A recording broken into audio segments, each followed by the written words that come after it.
Scammers and hackers have been busy. And $25, well, that's a very real going rate for a stolen credit card on the dark web. Now, I know you don't want anyone else running up your credit card bill. I mean, it can get high enough already. So what can you do about it? In this video, we'll talk about the 8 ways that scammers are targeting your credit card. Then we're gonna talk about how you can know if it happened, what you need to do about it, and how to protect yourself. So what are the scammers' ways to get you? Number 1, stolen and lost wallets. For as long as there have been pockets, there's been someone to pick them. Plus, with how busy things are, it's not hard to forget things every once in a while. Sure, the world is getting more digital, but thieves haven't totally forgotten about the real world. Number 2, card skimmers and shimmers. These are little devices that can actually steal your card information when you use it. Skimmers steal the information from the magnetic strip, and shimmers get it from the card. Number 3, dumpster diving. A tossed pre-approved card, a replacement card, or even card statements could really be all an identity thief needs. Number 4, phishing. We've all seen these before. Scammers can email, call, or text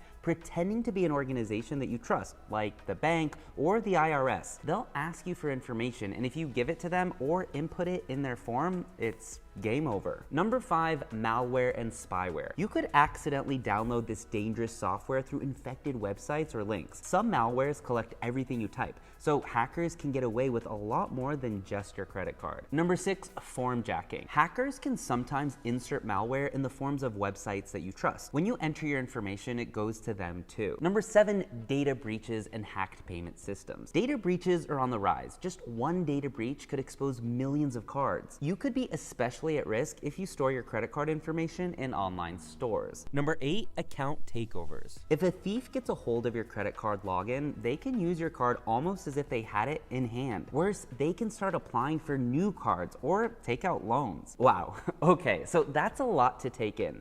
Were you surprised to hear how many ways they can steal your card without you noticing? I mean, a missing wallet is pretty obvious, but scrapping or skimming, for example, that can be totally undetected. So how can you know if it has happened to you? Well, there are some warning signs. You should always be on the lookout for suspicious activity. Even small transactions like a charge for a penny could be a test run for a scammer. If your balance is different than what you expected, closely examine your statements. Also, be sure to watch for new accounts or inquiries on your credit report. So now that you know how your card could be stolen and what could be a sign if it was, the big question remains: what should you do about it? First of all, if your card is stolen, you need to report it immediately. Report the theft to your credit card company or bank first. You'll want to close or freeze your accounts at the same time. The good news is that with the credit cards, your liability is normally very low if you report it within 60 days. Then you'll want to report the theft to the FTC at identitytheft.gov. And you'll also want to report it to local law enforcement. But Upton, my card hasn't been stolen yet.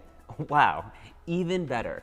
Whether your card has been stolen or not, you're going to want to work on prevention. Having good passwords and 2-factor authentication is a good start. If you really want to be protected though, it's a good idea to invest in your cybersecurity. For example, Aura provides many services that will protect your Wi-Fi, block malware, and even scan the dark web in case someone decided to list your information on there. Plus, they provide up to $1 million in insurance for eligible losses due to identity theft. I'll put their link below so you can check them out. So hopefully your card isn't being auctioned off online. It's a scary idea, but remember, if you are careful about where you store and use your card, and also protect yourself with cybersecurity and credit monitoring, you won't have much to worry about. This has been your cybersecurity update with Upton. Don't forget to like and subscribe, and let me know below if there's another cyber threat you're worried about.